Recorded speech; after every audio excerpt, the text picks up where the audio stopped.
At the company launch, I discovered my husband's affair, right before exposing my billionaire heir. Prologue: The perfect lie.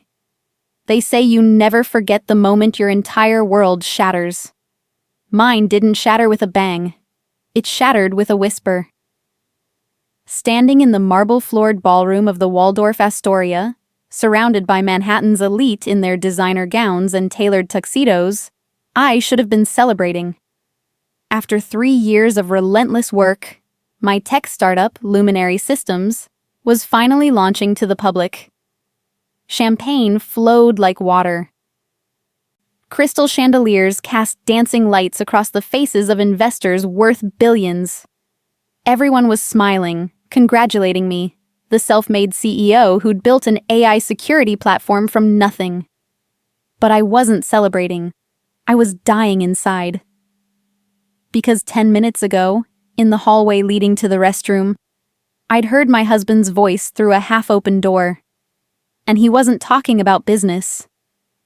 "I love you too, baby. Just a few more hours, and I'll be free." She has no idea.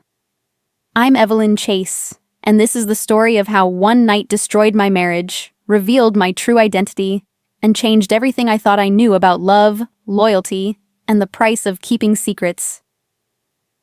Part 1. The Golden Cage.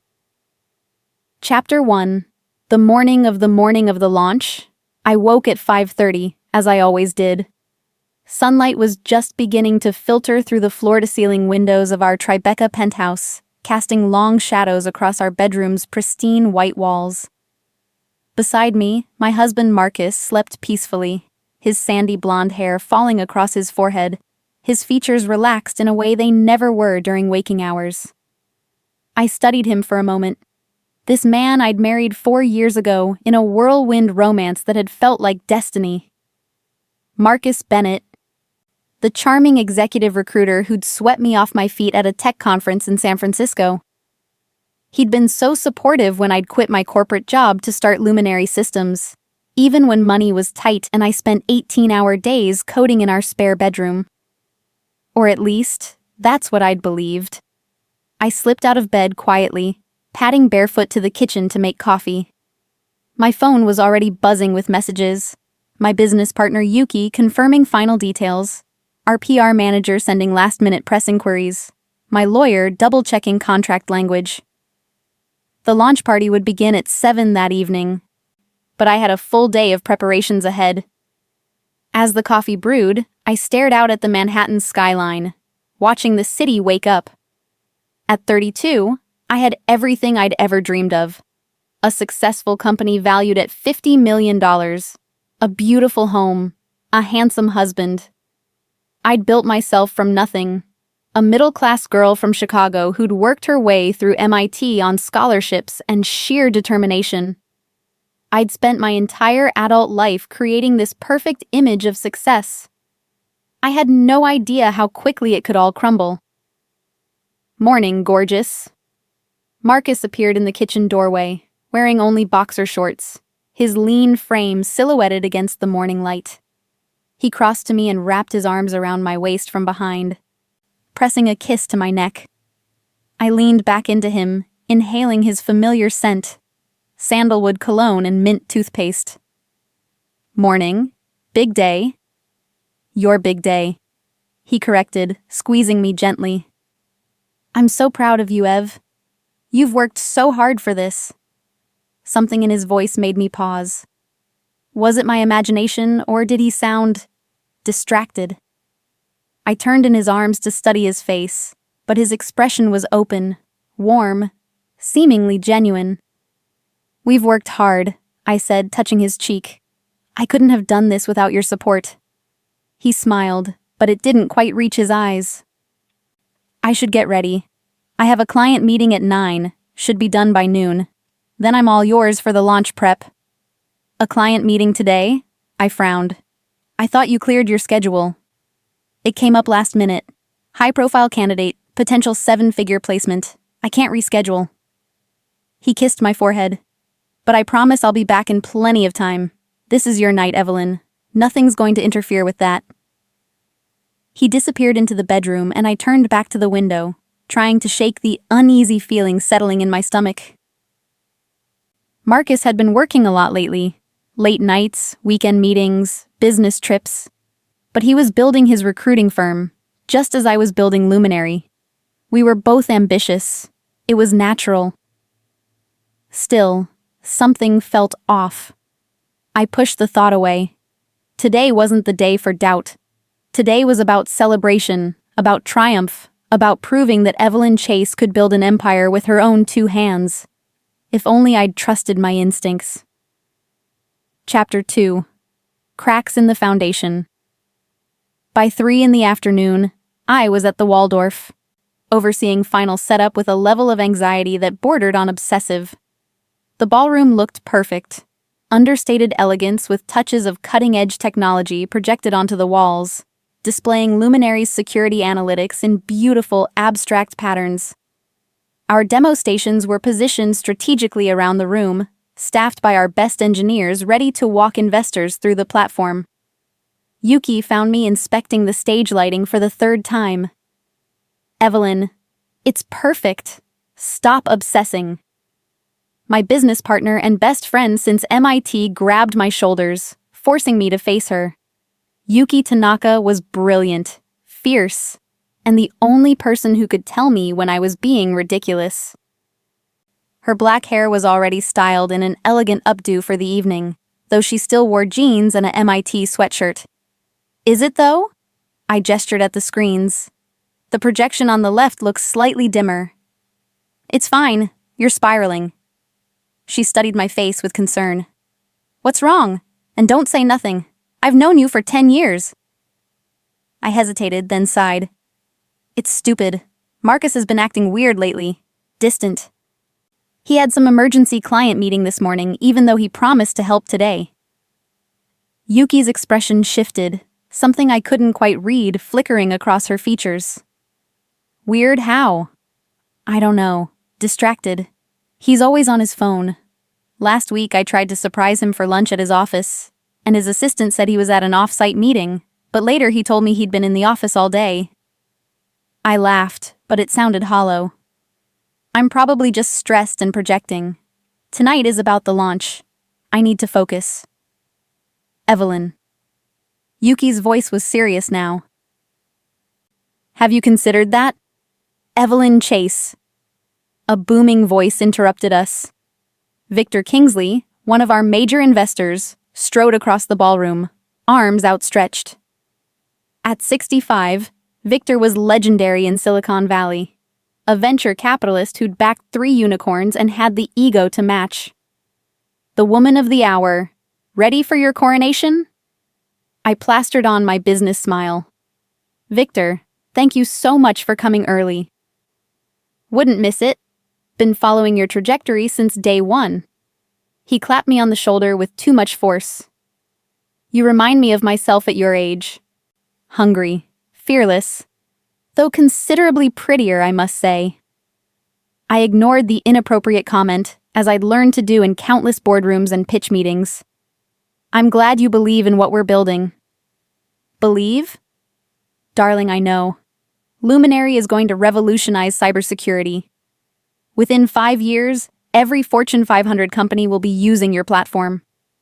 He lowered his voice conspiratorially. "I've been hearing rumors about acquisition interest. Google?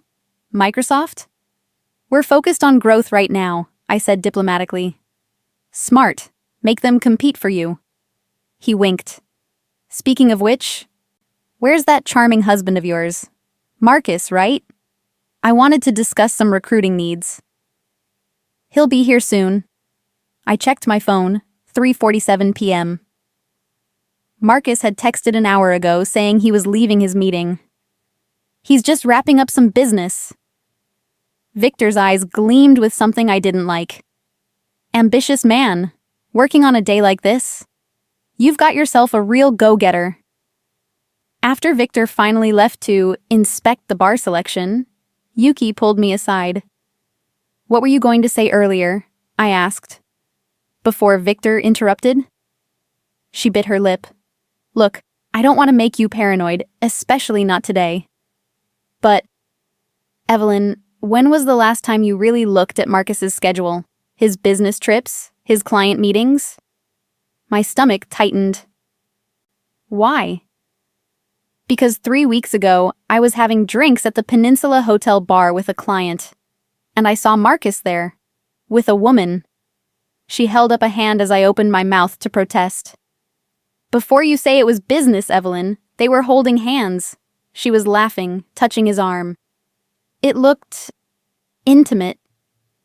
The world seemed to tilt. Why didn't you tell me? I wasn't sure what I saw. It was across the room, and I'd had 2 martinis. Maybe I was wrong. Maybe she was a client and I misread the situation. Yuki's eyes were anguished. But you just said he's been acting weird, and I couldn't not say something.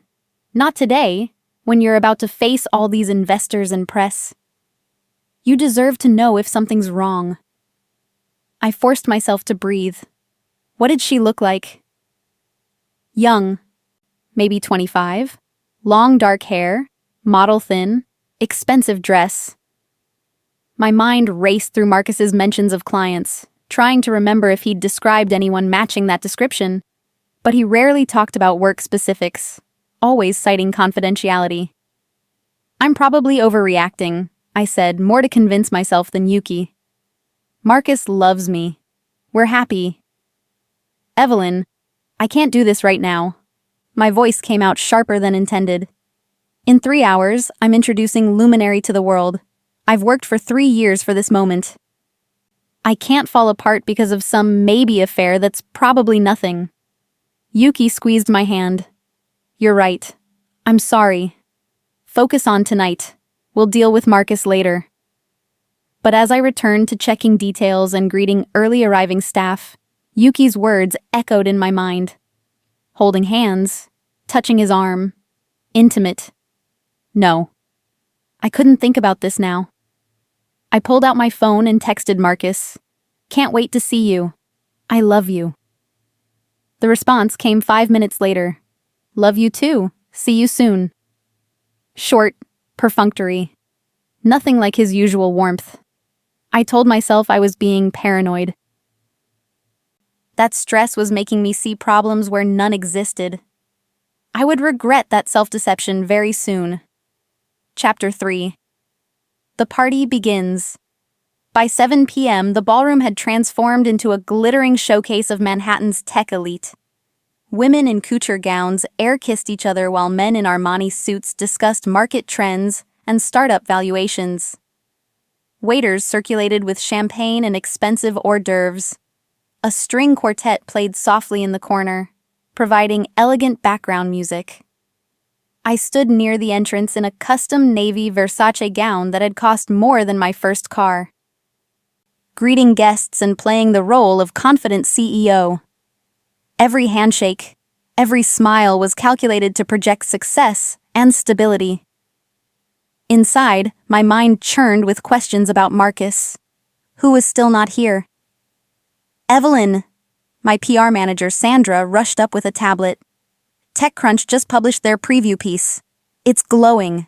They're calling you the next cybersecurity visionary. That's wonderful. I tried to focus on the screen she was showing me, but my eyes kept drifting to the entrance. Also, there's a journalist from the Wall Street Journal who wants an interview. And someone from Forbes is here. They're doing a feature on female tech founders. Sandra's eyes sparkled with excitement. This is exactly the coverage we wanted.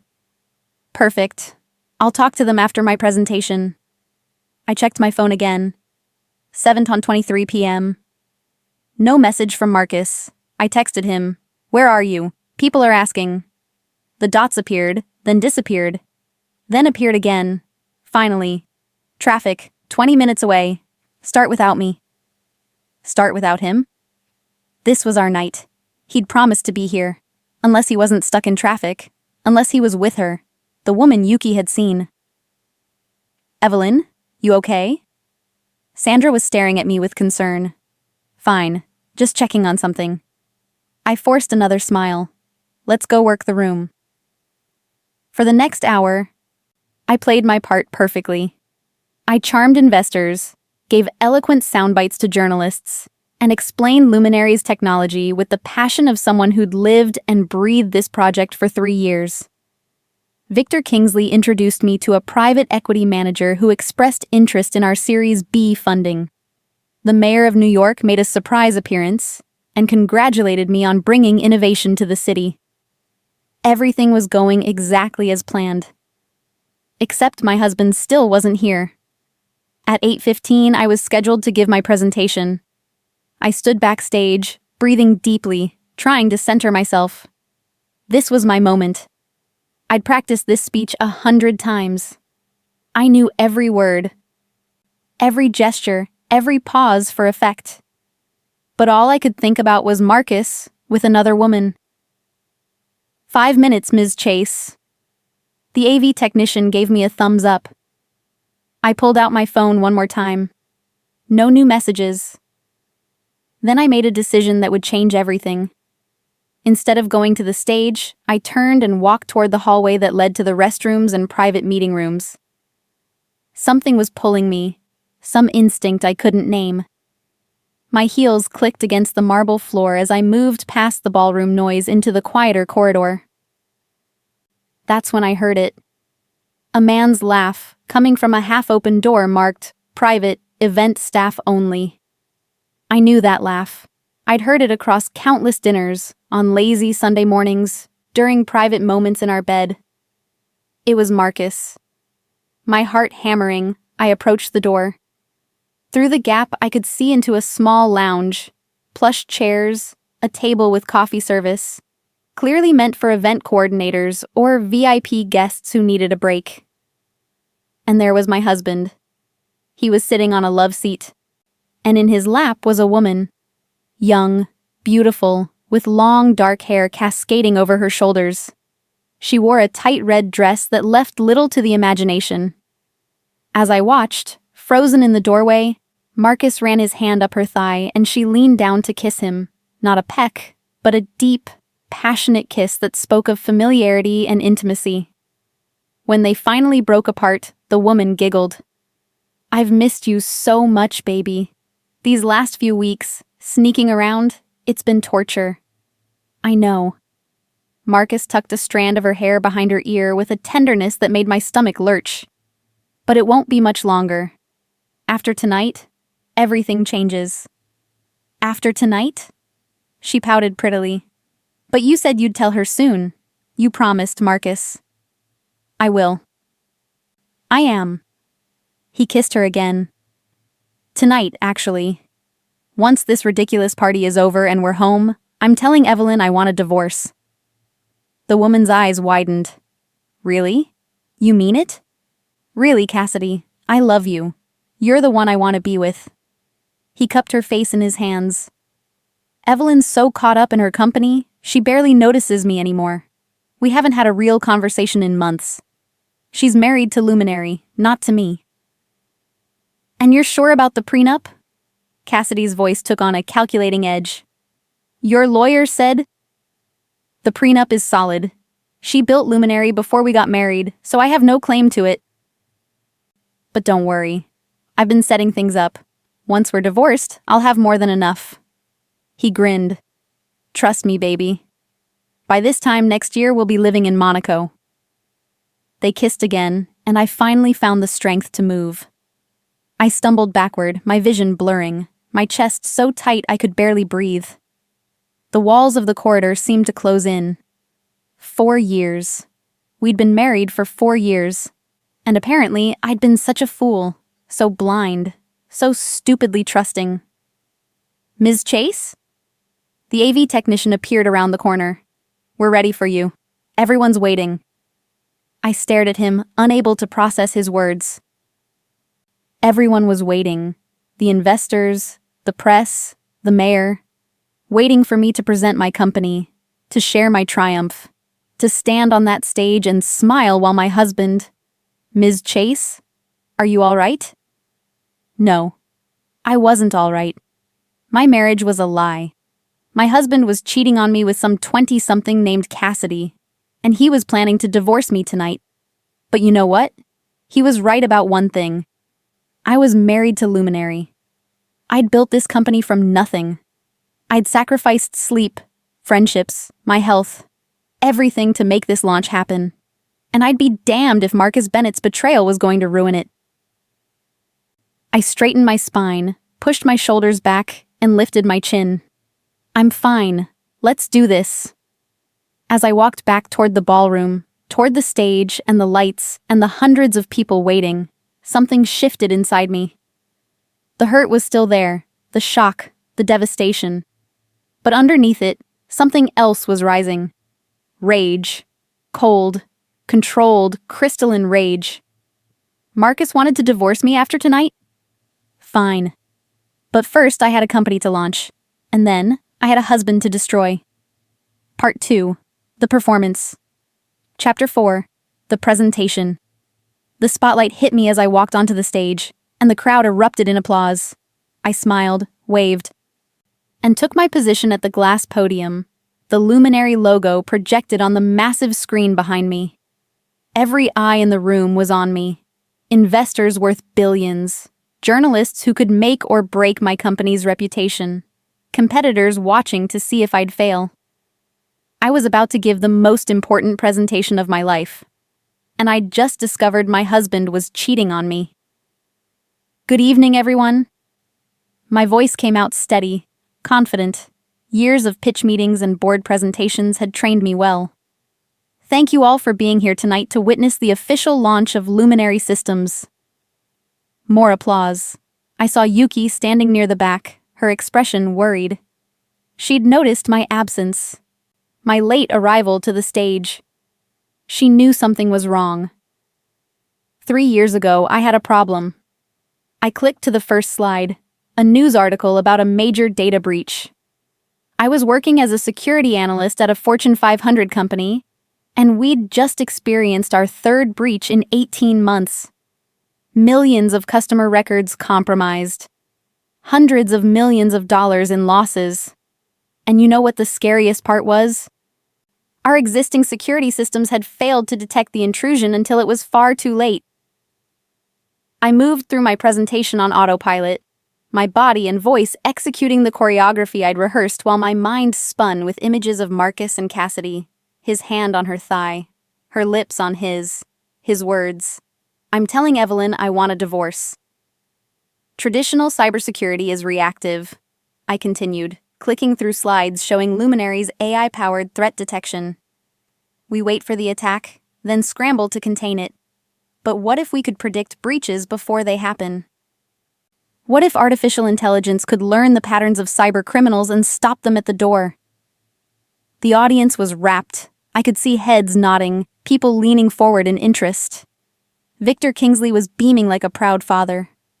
The journalist from Forbes was typing furiously on her phone.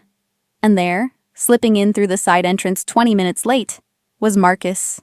He was adjusting his tie, his hair slightly mussed, his lips just a touch too red. Had he been kissing Cassidy right up until he walked in here? Was she waiting outside, in his car, in some hotel room? Our eyes met across the crowded ballroom. He gave me his charming smile, the one that had made me fall in love with him at that conference 5 years ago. And mouthed, "Sorry." I smiled back. But it wasn't forgiveness in my smile. It was a promise. Luminary has already prevented 17 major breaches for our beta clients, I said, forcing my attention back to the presentation. We've stopped ransomware attacks, caught insider threats, and identified vulnerabilities before hackers could exploit them. Our AI learns and evolves, becoming smarter with every threat it encounters. I clicked to a slide showing our revenue projections. We're currently valued at $50 million. By the end of next year, we project revenues of $75 million. We're in talks with government agencies, healthcare systems, financial institutions, any organization that can't afford to be compromised. Then I did something I hadn't planned. I deviated from my script. But Luminary isn't just about technology, I said, looking directly at Marcus. It's about trust. About knowing that the systems you rely on, the people you depend on, aren't going to betray you when you need them most. Marcus's smile faltered slightly. It's about detecting threats before they can do damage. About seeing through deceptions and false fronts. I paused. About recognizing when something that seems perfect on the surface is actually rotten underneath. Around the room, people were nodding, thinking I was talking about cybersecurity. But Marcus knew. I could see it in his face. The way his eyes widened slightly. The way his jaw clenched. Good. Let him wonder what I knew. So tonight, as we launch Luminary to the world, I want to thank everyone who made this possible. I gestured to Yuki, my brilliant co-founder who believed in this vision from day one. Our incredible team of engineers who worked countless hours. Our investors who took a chance on us. And I let the pause stretch, watching Marcus straighten, expecting to be acknowledged. And everyone who taught me valuable lessons about trust, loyalty, and the importance of protecting what matters most. I didn't mention him by name. The slight was subtle but deliberate. His face flushed red. Thank you all for being here. Now please enjoy the evening, try out our demo stations, and let's celebrate not just Luminary's launch, but the future of cybersecurity. The crowd erupted in applause as music swelled and I stepped away from the podium. Immediately, I was surrounded by people wanting to shake my hand, ask questions, express their excitement. I moved through the crowd with practiced ease, all while tracking Marcus's position across the room. He was standing with Victor Kingsley, but his eyes were on me. Calculating. Worried. He should be. Evelyn, that was phenomenal. Yuki appeared at my elbow, pulling me slightly away from the crowd. But what was that at the end? The stuff about trust and deception? I found him, I said quietly. Marcus, with her, in one of the private rooms. Yuki's face went pale. Oh my God, Evelyn! Not now. I squeezed her hand. I have to get through tonight. Smile, network, play the successful CEO. Can you do something for me? Anything. Find out everything you can about a woman named Cassidy. Young, early 20s, long dark hair, model looks. She's Marcus's, I couldn't say the word, mistress. She's the woman he's been seeing. Yuki's expression hardened. On it. What are you going to do? I looked across the room at my husband, who was now glad-handing with investors, playing the supportive spouse. I'm going to smile and pretend everything is fine, I said. And then I'm going to burn his world to the ground. Chapter 5. Playing the Role. For the next 2 hours, I was Evelyn Chase, successful CEO and gracious hostess. I smiled until my cheeks ached. I gave interviews to 3 different journalists, explaining Luminary's technology in terms simple enough for publication. I demonstrated our platform to fascinated investors and collected business cards from potential clients. And through it all, I watched Marcus. He was good at his role too. He circulated through the crowd, introducing himself as Evelyn's husband, charming women with compliments and men with sports talk. To anyone watching, we looked like the perfect power couple. The brilliant tech entrepreneur and her supportive, attractive spouse. Only I could see the cracks. The way he checked his phone constantly. The way his eyes drifted toward the exit. The way he avoided looking at me directly, as if afraid of what he might find in my gaze. Around 9:30, Victor Kingsley cornered me near the bar. Evelyn, my dear, I've been talking to some colleagues, and we're very interested in doubling our investment in Luminary's Series B round. That's wonderful news, Victor. I accepted a glass of champagne from a passing waiter, though I had no intention of drinking it. I needed to stay sharp. Yuki and I would love to set up a meeting next week to discuss terms. Excellent. Excellent. He leaned in conspiratorially, his breath smelling of expensive scotch. Between you and me, there's also some private equity interest from overseas. Chinese investors, deep pockets. But keep that under your hat. Could be sensitive given the government contracts you're pursuing. I filed that information away. I appreciate the heads up. Your husband was just telling me about some candidates he's recruiting for tech executive positions. Smart man, that Marcus. You two must make quite the team. I smiled without warmth. Oh, Marcus is full of surprises. Speaking of which, Victor glanced around, then lowered his voice. I hope this isn't out of line, but I happened to see him earlier this evening. Before the presentation, he was in one of the private rooms with a young woman, a brunette in a red dress. Client of his, I assume? My heart hammered, but I kept my expression neutral. Did you get a good look at her? Not really, just caught a glimpse through the door. But they seemed quite friendly. He raised an eyebrow meaningfully. None of my business, of course. But you know how people talk, especially in our circles. Appearances matter. They certainly do. I met his gaze directly. Thank you for mentioning it, Victor. I'll be sure to ask Marcus about his client meetings. He patted my shoulder awkwardly. You're a smart woman, Evelyn. I'm sure you know what you're doing. After he left, I downed the champagne in one gulp and immediately regretted it. I needed clarity, not alcohol. But the rage was building, pressing against my ribs, making it hard to breathe. Other people had seen them. Marcus had been stupid enough, careless enough to meet his mistress here, at my event, on my night. The audacity was breathtaking. Evelyn! A woman's voice broke through my thoughts. I turned to see Diana Zhou, CEO of a competing cybersecurity firm, and someone I'd always respected despite our rivalry. Congratulations on the launch. Your platform is impressive. We've been keeping an eye on you. Thank you, Diana. That means a lot coming from you. I shook her hand, genuinely pleased. Diana had built her company from the ground up, and I admired her ruthlessness. I heard a rumor you might be getting acquired? She raised an eyebrow. Google's been sniffing around? Just exploratory conversations. We're not interested in selling right now. Good. The industry needs more women running their own companies, not getting swallowed by tech giants. She paused. Listen, I know we're competitors, but I wanted to give you some friendly advice. I've been in this game for 15 years, and I've seen a lot of brilliant women get taken down. Sometimes it's not the business that destroys you, it's the personal life. I stiffened.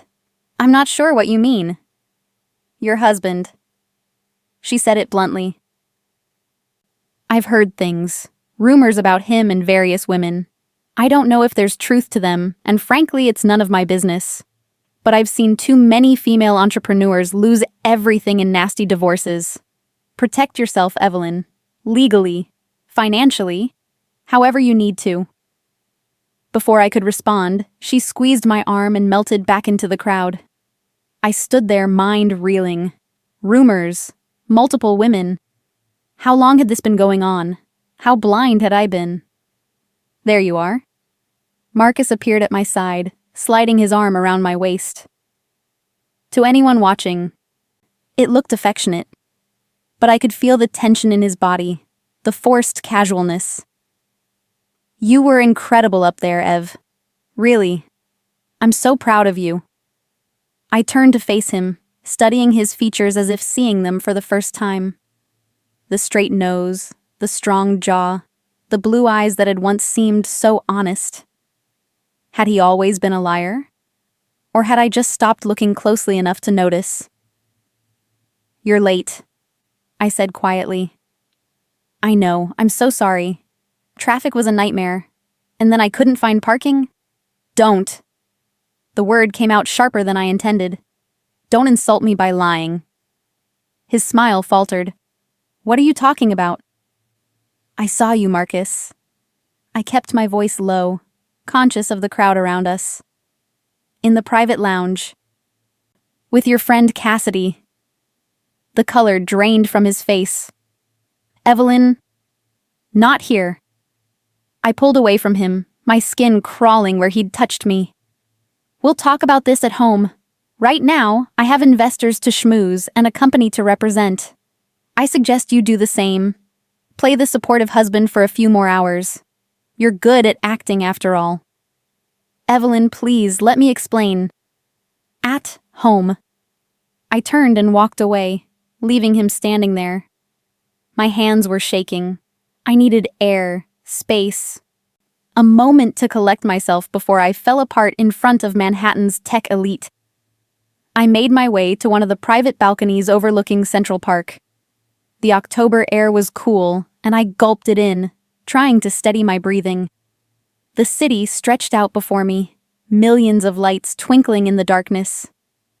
Somewhere down there, people were living normal lives, dealing with normal problems.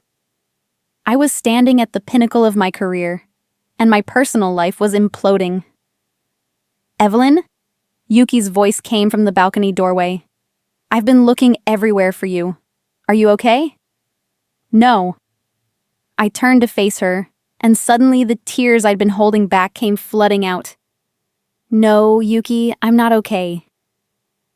My husband is cheating on me.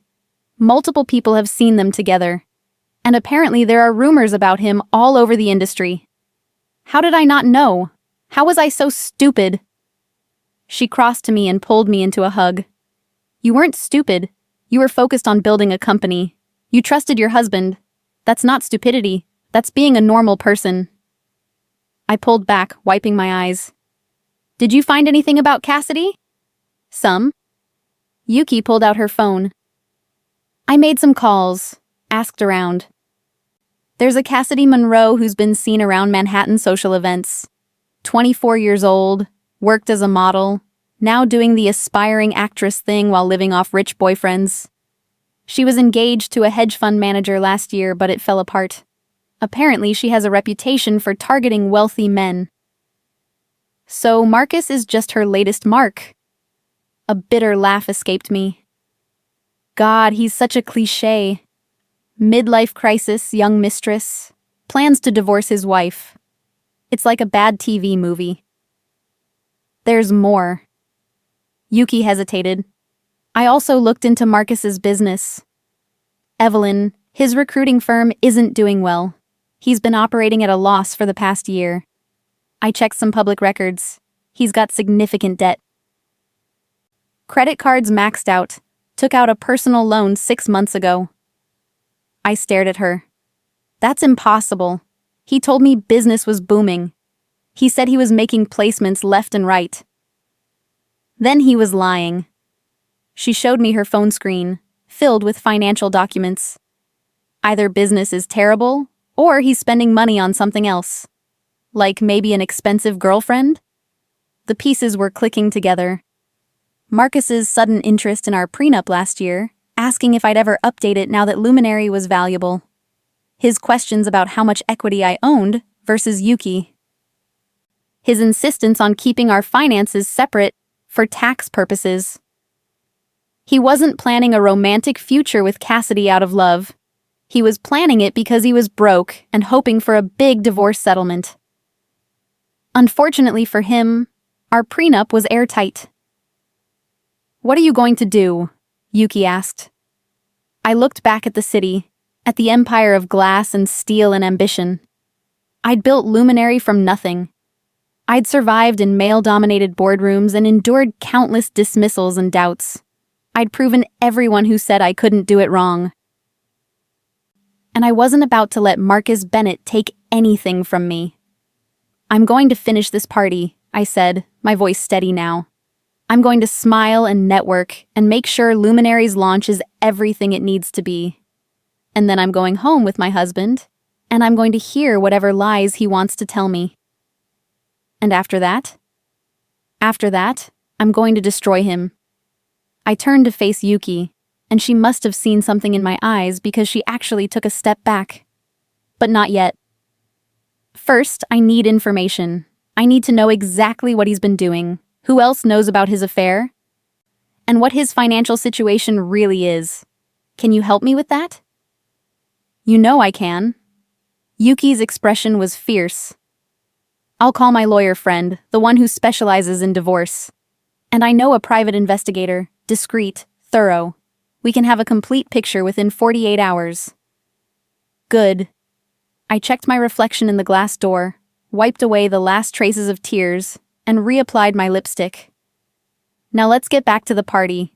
We have a company to celebrate. Chapter 6. The Mask. The rest of the evening passed in a blur of conversations and congratulations.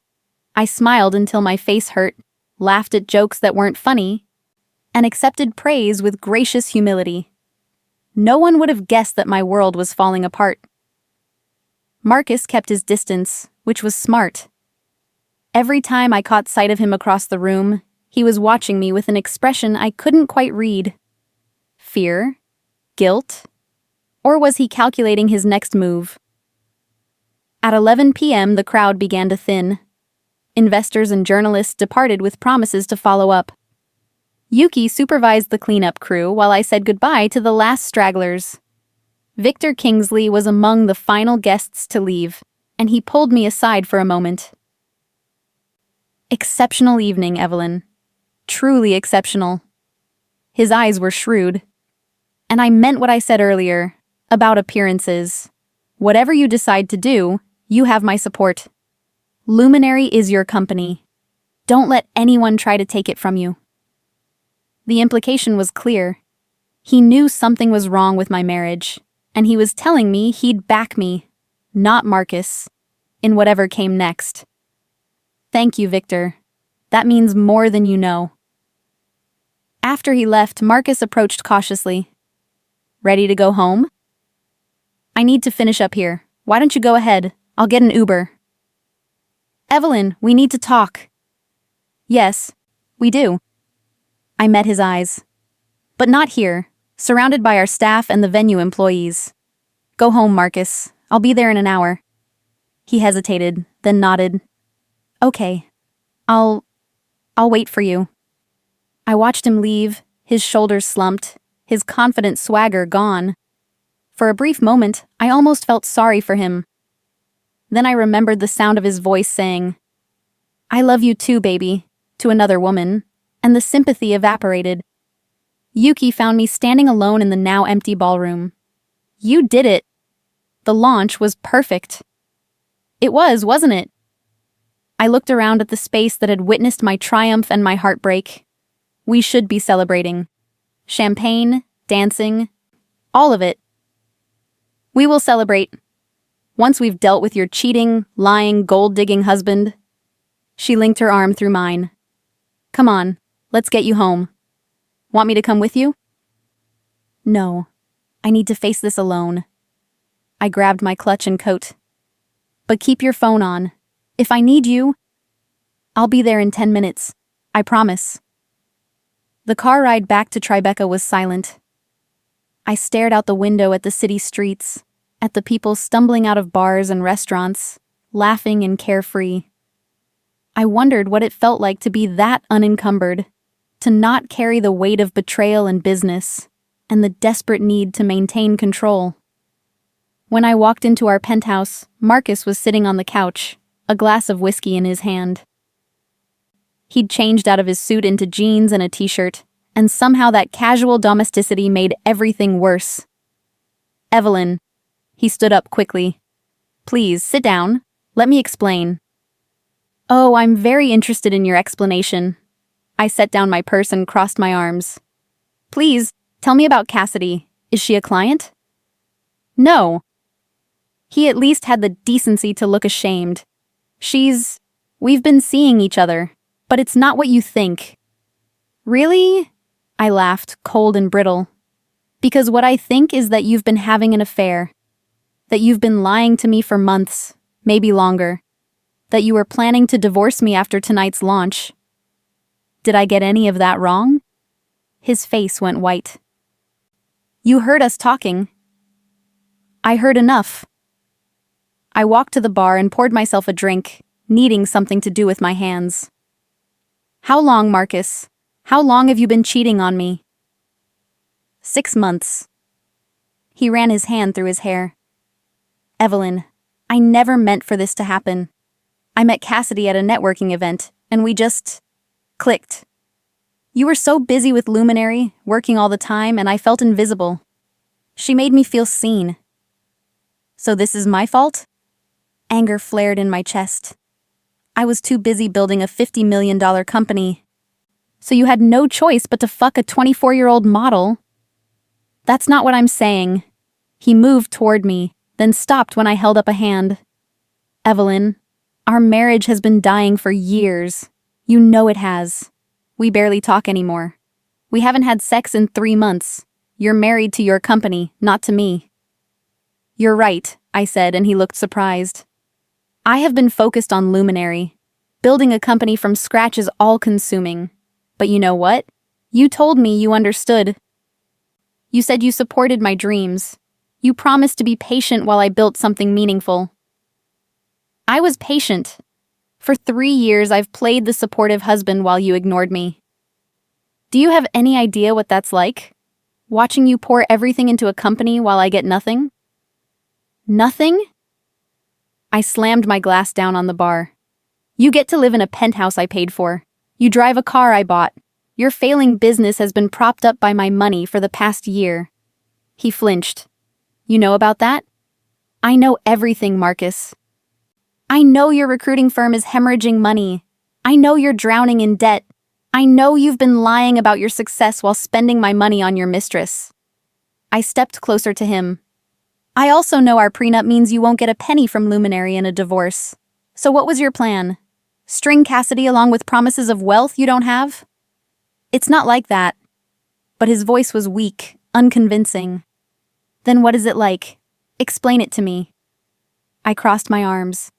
Because from where I'm standing, you're a failed businessman having a midlife crisis, trying to trade in his successful wife for a younger model, and hoping to squeeze some money out of the deal. Evelyn, does she know? I interrupted. Does Cassidy know you're broke? Does she know that all your talk about living in Monaco is fantasy? Or have you been lying to her too? He sank back onto the couch, his head in his hands. I love her. You love her money. Or what you think I'll give you to go away quietly. I stood over him. Here's what's going to happen, Marcus. Tomorrow morning, I'm meeting with my lawyer. We're going to go over every clause of our prenup, every asset, every shared account. Then I'm filing for divorce. His head snapped up. We can work this out. Marriage counseling, a trial separation. No. The word was final. You made your choice when you put your hands on another woman. When you planned to humiliate me at my own company launch. When you lied to my face every single day for 6 months. Please. He stood up, reaching for me. Evelyn, please. I made a mistake. I'll end it with Cassidy. We can start over. I stepped back, repulsed. Don't touch me. And don't insult me by pretending you want to salvage this marriage. You want to stay because you need my money. Well, here's some free advice. Maybe Cassidy will support you.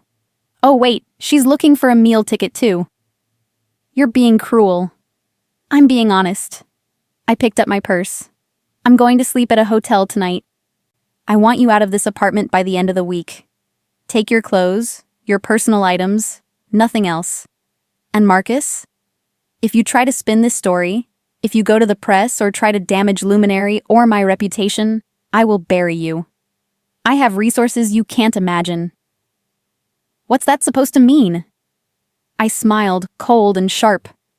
It means you have no idea who you've been married to, and you're about to find out. I left him sitting there and walked to our bedroom, my bedroom now, to pack an overnight bag. My hands shook as I threw clothes into a carry-on, but my mind was clear. Marcus thought he knew me. The self-made CEO who'd built Luminary from nothing. The scholarship student who'd clawed her way to the top. But there was one thing he didn't know. One secret I'd kept from everyone except Yuki for the past 12 years. I wasn't just Evelyn Chase, self-made tech entrepreneur. I was Evelyn Chase Rothschild. And it was time to stop hiding. Part 3. The Truth Revealed. Chapter 7. The Inheritance. I checked into the St. Regis Hotel at midnight, took a long shower, and then sat on the bed in a plush robe, staring at my phone. There was one call I needed to make. One I'd been avoiding for years. I pulled up the contact. Father. My finger hovered over the call button. It was past midnight, but then again, my father rarely slept. The business never stopped when you were Edmund Rothschild, CEO of Rothschild Industries, one of the largest conglomerates in America. I pressed call. He answered on the second ring. Evelyn. His voice was crisp, controlled, with just a hint of warmth reserved only for me. It's late. Is everything all right? No, Father, it's not. I took a breath. I need your help. There was a pause. In the background, I could hear the faint sound of keyboard clicking. He was working, as always. What's happened? Marcus is cheating on me. Has been for at least 6 months. I'm filing for divorce. Another pause. Longer this time. I see. And you need my legal team? I need more than that. I stood up and walked to the window, looking out at the glittering Manhattan skyline. Father, it's time. I can't keep pretending anymore. Luminary is successful now. We just launched tonight, actually. The company is stable, valued at $50 million. I don't need to hide my background anymore. Evelyn. His voice softened slightly. Are you certain? Once you reveal your connection to the Rothschild family, everything changes. You'll lose the narrative of being self-made. Some people will say you only succeeded because of your name. I know. And I did. It was why I'd hidden my identity for 12 years, ever since I'd left for MIT at 18. But I'm done pretending to be less than I am. And I need the full weight of the Rothschild name to deal with Marcus. Then you'll have it. His tone shifted to pure business. I'll have James Blackwood contact you tomorrow morning. He's the best divorce attorney in New York. He'll ensure Marcus gets nothing. I'll also have our PR team prepare a statement about your identity. And Evelyn? Yes? I'm proud of you. What you built with Luminary, you did that on your own merit, regardless of our name. Don't let anyone take that away from you. My throat tightened. My father and I had a complicated relationship. He'd been disappointed when I'd insisted on hiding my identity and building my own company rather than joining Rothschild Industries. But he'd respected my decision, even as it pained him. Thank you, Father. We'll talk tomorrow. Get some sleep. After we hung up, I sat in silence, processing what I'd just set in motion. The truth was, I'd been running from my family name my whole life. Edmund Rothschild was worth approximately $12 billion. Rothschild Industries owned interests in technology, real estate, manufacturing, and media. Our family had been building wealth and influence for 3 generations. I'd grown up in a Connecticut mansion with servants, private schools, and the suffocating weight of expectations. Everyone assumed I'd join the family business, marry well, be a Rothschild princess. Instead, I'd gone to MIT under my mother's maiden name, Chase. I'd hidden my background, lived in a tiny apartment, worked part-time jobs even though I had a trust fund I refused to touch. I wanted to prove I could succeed without the Rothschild name opening doors. When I met Marcus, I'd told him my parents were middle class, my father a regional bank manager, my mother a teacher. I'd introduced him to family friends who played along, never to my real parents. My father had been furious, but he'd agreed to maintain the deception if it was what I wanted. For 4 years, Marcus had been married to Evelyn Chase, self-made CEO from a humble background. He had no idea he'd been married to a billionaire heiress, and tomorrow, when the truth came out, it would destroy him. Chapter 8. The Reveal. The next morning, I woke to 17 missed calls and 43 text messages. Most were from Marcus. Where are you? We need to talk. Please come home. I love you. Don't do anything rash. 3 were from Yuki. Saw the news. Holy shit. Call me immediately. Why didn't you tell me your father is Edmund Rothschild? I'd forgotten that my father's PR team worked fast. With a sense of dread, I opened my news app. The headline stopped me cold. Tech darling Evelyn Chase revealed as Rothschild heiress, built luminary while hiding billion-dollar family fortune. Below it was a photo of me from last night's launch, looking confident and powerful in my Versace gown. Next to it, a photo of my father at a Rothschild Industries board meeting. The article was extensive. In a stunning revelation, Luminary Systems CEO Evelyn Chase, whose company launched last night to major acclaim, has been confirmed as Evelyn Chase Rothschild, daughter of Edmund Rothschild and sole heir to the Rothschild Industries fortune estimated at $12 billion. Sources close to the family confirm that Ms. Chase deliberately hid her identity throughout her education and career, building Luminary without family financial backing or the use of her real surname. The deception has sparked debate in Silicon Valley about authenticity, privilege, and what it means to be self-made. She wanted to prove herself on her own merits, a family spokesperson stated. Every penny invested in Luminary came from her own work, or external investors who had no knowledge of her family background. The revelation comes as Luminary launches its AI-powered cybersecurity platform to significant industry attention. Ms. Chase could not be reached for comment. I scrolled through my phone, finding the same story picked up by every major news outlet. TechCrunch, Wall Street Journal, Forbes. Even TMZ had gotten in on it with a piece titled, "Secret Billionaire Heiress Was Hiding in Plain Sight." My phone rang. "Yuki." "Explain," she said the moment I answered. "Explain right now why you never told me your father is one of the richest men in America." "I was going to tell you." I rubbed my temples, feeling a headache building. I wanted to build something on my own first, without the weight of the Rothschild name. "Evelyn, we've been best friends for 10 years, business partners for 3. And you never thought to mention you're a billionaire heiress?" She sounded hurt, not just angry. "My father's a billionaire. I'm not. I haven't touched my trust fund since I was 18. Every dollar I've spent, every investment in Luminary, that was all me." "But you had a safety net the whole time," Yuki said quietly. "You could always fall back on your family money if things went wrong. The rest of us don't have that luxury." She was right, and I knew it. "You're right. I'm sorry. I should have told you." There was a long pause. "Why now? Why reveal it now?"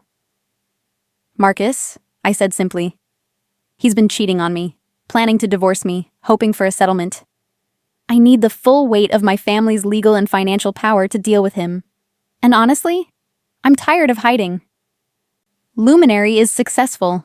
I don't need to pretend anymore." "Okay." Yuki's voice softened. "I'm still processing this, but okay. What do you need from me?" "Help me manage the fallout. The press is going to be insane. Investors might panic. We need to control the narrative." "Already on it.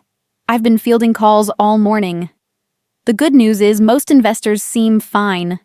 Victor Kingsley released a statement saying he knew all along and that your vision and work ethic impressed him regardless of your family name." "He didn't know?" "No, but he's a smart man who knows how to position himself." Yuki paused. "Evelyn, there's something else. Marcus is giving interviews." My stomach dropped. "What?" "He talked to Page 6, gave this whole sob story about how you deceived him, how he married you thinking you were a normal person and now he discovers you're worth billions. He's painting himself as the victim." I laughed, sharp and bitter. "Of course he is. Let me guess. No mention of Cassidy?" "Not a word. He's claiming you were cold and distant, that you prioritized your company over your marriage, that you lied about your entire identity. He's really playing up the betrayed husband angle." "Forward me the article." I read it while Yuki waited on the line. Marcus had given a quote that made my blood boil. I married Evelyn Chase, a woman I thought was building something from nothing. I supported her dreams, sacrificed for her success. Now I discover our entire marriage was based on a lie. She comes from one of the richest families in America and never told me. What else has she been hiding? The implication was clear. If I'd lied about my family, maybe I'd lied about other things. Maybe I was the one who'd been unfaithful. Maybe I was a master manipulator who'd deceived everyone. He's trying to spin this, I said. Make himself look sympathetic before the truth about Cassidy comes out. So we leak the affair story, Yuki said. Fight back. No. An idea was forming. Not yet. Let him think he's winning. Let him keep giving interviews. Keep playing the victim. Meanwhile, I want you to hire that private investigator. I want every detail of Marcus's relationship with Cassidy. Photos, receipts, everything. And I want to know about his finances, every debt, every lie he told about his business. You're building a case. I'm building a weapon. I looked at myself in the mirror, still in the hotel robe, hair messy, face bare. I looked vulnerable, but I didn't feel vulnerable. I felt powerful. Marcus wants to play games with the press? Fine. He has no idea what he's up against. The Rothschild family didn't build an empire by playing nice. I'll get started. But Evelyn? Maybe talk to your father's PR team too. You need to control your own narrative, not just destroy Marcus's. She was right. I'll call them today. First, I need to go to the office. Luminary still needs a CEO. And I'm not going to hide. Are you sure? The press is camped outside your building. It's going to be a circus. Good, I said. Let them see I'm not afraid. Let them see that Evelyn Chase Rothschild doesn't run from fights. After we hung up, I showered and dressed in a sharp Armani suit. Black, severe, all business. I looked at myself in the mirror and barely recognized the woman staring back. For 12 years, I'd played the role of self-made entrepreneur, scrappy underdog, woman who'd built success with her own 2 hands. Now it was time to be who I really was. A Rothschild. Chapter 9. Running the Gauntlet. The press was indeed camped outside Luminary's offices in Soho. I saw them through the car window, at least 20 reporters and cameramen, jostling for position. You sure about this? My driver asked. He was new, one of my father's people, assigned to me this morning along with a security team. Positive. I checked my reflection one more time. Perfect. Untouchable. Let's do this. The moment I stepped out of the car, they swarmed. Ms. Chase, why did you hide your identity? Evelyn, how does your husband feel about the revelation? Is it true you're getting divorced? Did you use family money to fund Luminary? My security team, 2 large professional men in dark suits, created a path through the crowd. I walked slowly, deliberately, looking straight ahead. No comment. Not yet. Then I saw him. Marcus was standing at the edge of the crowd, looking haggard. Our eyes met and he stepped forward. Evelyn, please. We need to talk. I stopped. The cameras went wild, sensing drama. Mr. Bennett? I said coldly, formally. My lawyer will be in touch regarding divorce proceedings. Until then, we have nothing to discuss. You lied to me for 4 years. His voice rose, playing to the cameras. 4 years, Evelyn. Did our marriage mean nothing to you? I could have walked away. Should have walked away. But something in his self-righteous tone, the way he was performing for the press, made me snap. You want to talk about lies? I turned to face him fully. Let's talk about lies, Marcus. Let's talk about Cassidy Monroe. His face went pale. Around us, reporters leaned in, sensing blood in the water. I don't know what you're talking about. Really? You don't know about the 24-year-old model you've been having an affair with for 6 months? The one you were with in a private room at my launch party, telling her you loved her and planned to divorce me? I took a step closer. That Cassidy Monroe? The cameras were going crazy. Reporters were shouting questions. Marcus looked like he might vomit. It's not what... Save it. I cut him off. I have proof. Photographs, witnesses, financial records showing you spending my money on her. So before you stand here and play the betrayed husband, remember that I'm not the one who broke our marriage vows. I turned and walked into the building, leaving him stammering behind me. The elevator ride to Luminary's top-floor offices felt surreal. I'd just destroyed my husband on camera in front of New York press. That clip would be everywhere within the hour. Part of me felt vindicated. Another part wondered if I'd just made a terrible mistake. Yuki was waiting when I stepped into our office suite. I saw, it's already trending on Twitter. Good. I dropped my purse on my desk and pulled up my computer. Let them talk. Now everyone knows Marcus is a cheater, not a victim. Your father called. He wants you to call him back immediately. I bet he does. Edmund Rothschild did not believe in airing family drama in public. He was probably furious that I'd confronted Marcus in front of cameras. But before I could call him, my office door burst open, and in walked a man I hadn't seen in 8 years. Tall, dark-haired, impeccably dressed in a Tom Ford suit. Green eyes that had once looked at me with love, and now held only cold assessment. Alexander Sterling, my ex-fiancé. Hello, Evelyn, he said. It's been a long time. Chapter 10, Ghosts of the Past. Get out. The words came out harsh, sharp. My heart was pounding against my ribs. Alexander Sterling, the man I'd been engaged to at 22. The man I'd run from when he'd tried to control every aspect of my life. The man I'd escaped to MIT to get away from. That's not very friendly. He closed the door behind him and crossed the room with the confidence of someone who'd never been told no. Especially after I've come all this way to offer my congratulations. How did you get past security? I'm on the approved visitors list. He smiled, and it wasn't pleasant. I'm a major investor in Luminary, remember? Sterling Ventures put in $2 million during your Series A round. I'd forgotten. The investment had come through a fund, and I'd never looked at the names behind it. Alexander had been living in London for years, building his family's venture capital empire. I'd assumed, hoped, our paths would never cross again. What do you want? I glanced at Yuki, who was hovering protectively near the door. Just to talk. He sat in the chair across from my desk without being invited. And to say I told you so. Excuse me? Marcus Bennett. I knew he was wrong for you the moment I heard you'd married him. Alexander leaned back, perfectly relaxed. A recruiter from a middle-class background. No real wealth or connections. You were slumming, Evelyn. Rebelling against your family by choosing someone completely inappropriate. And now look, he cheated on you. Tried to use you. Proved me right. You don't know anything about my marriage.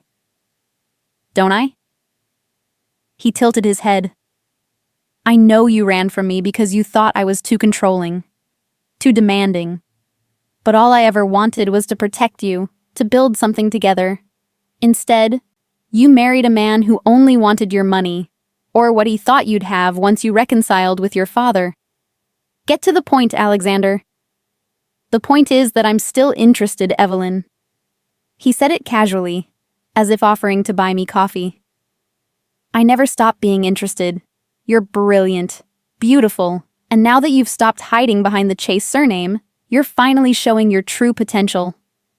We could be unstoppable together. I stared at him in disbelief. Are you seriously trying to proposition me? I'm in the middle of a divorce. My company just launched. My private life is being dissected by every media outlet in the country. And you think this is the time to, what? Rekindle our relationship? Perfect timing, actually. He stood and walked to the window, looking out at the city. You're vulnerable right now. Emotional. Making rash decisions. Like that little scene with Marcus outside. You need someone stable. Someone who understands the world you actually come from. I need you to leave. Evelyn. Now. I stood up. Security will escort you out. He turned to face me, and for a moment, I saw a flash of something dark in his eyes. Anger. Wounded pride. You're making a mistake, he said quietly. Again. Just like you did 8 years ago. The only mistake I made 8 years ago was wasting 2 years with you. I walked to the door and opened it. Goodbye, Alexander. He studied me for a long moment, then smiled, cold and calculating. I'll see you at the next board meeting then. As a major investor, I have every right to attend. Should be interesting, watching you navigate this scandal while trying to maintain investor confidence. He walked out, leaving me shaking with a mixture of anger and old, buried fear. Yuki closed the door behind him. What the hell was that? And who the hell was that? My ex-fiancé, from before MIT. I sank into my chair. It's a long story. I've got time. I took a breath and told her about meeting Alexander at 19, about our engagement at 21, about how he'd slowly tried to control everything in my life. What I wore, who I spent time with, what I studied. He'd wanted me to drop out of my undergraduate program and marry him immediately, join his family's business, be the perfect society wife. So I'd run. Applied to MIT's graduate program under my mother's maiden name, broke off the engagement, and disappeared from that world entirely. And now he's back, Yuki said slowly. As an investor in your company, that's not good. No, it's not. I pulled up our cap table on my computer, looking at Sterling Ventures' stake.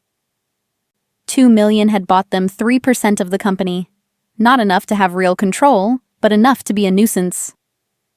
Can we buy him out? Not without his agreement, and he's not going to agree. I closed my laptop. He wants back into my life. This is his way of forcing proximity. My phone buzzed. A text from my father. Call me, now. I sighed and dialed.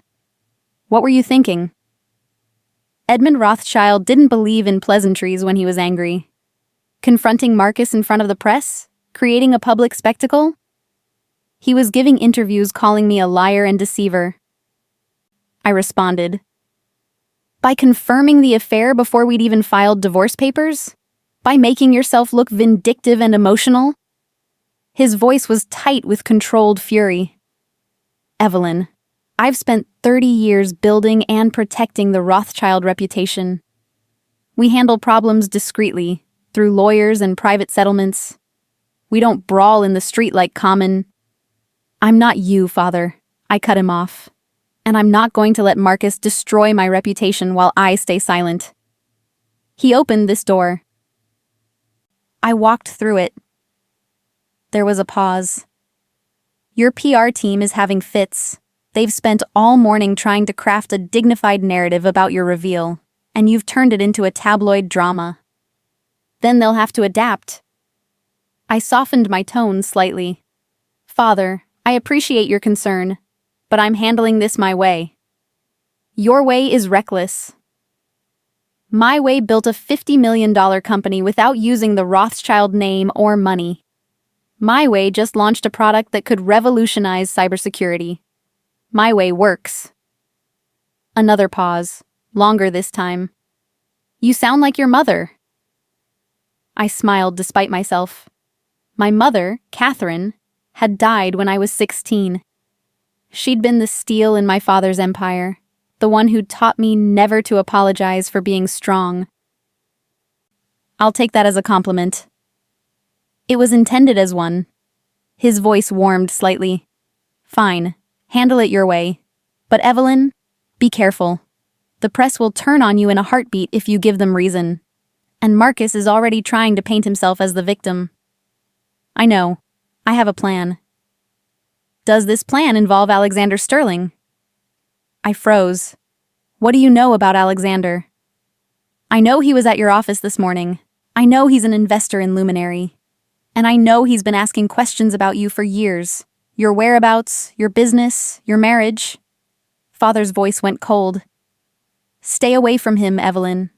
The Sterling family is ruthless, and Alexander especially so. Whatever he wants from you, it's not love or reconciliation. I know that. I'm not getting involved with him again.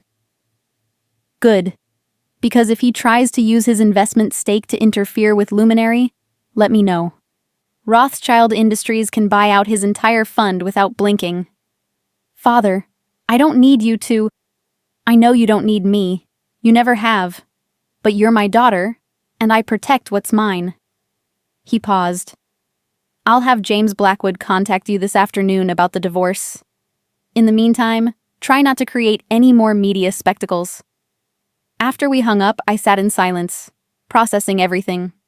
In less than 24 hours, I'd discovered my husband's affair, confronted him publicly, revealed my true identity to the world, and come face to face with an ex-fiancé I'd spent 8 years avoiding.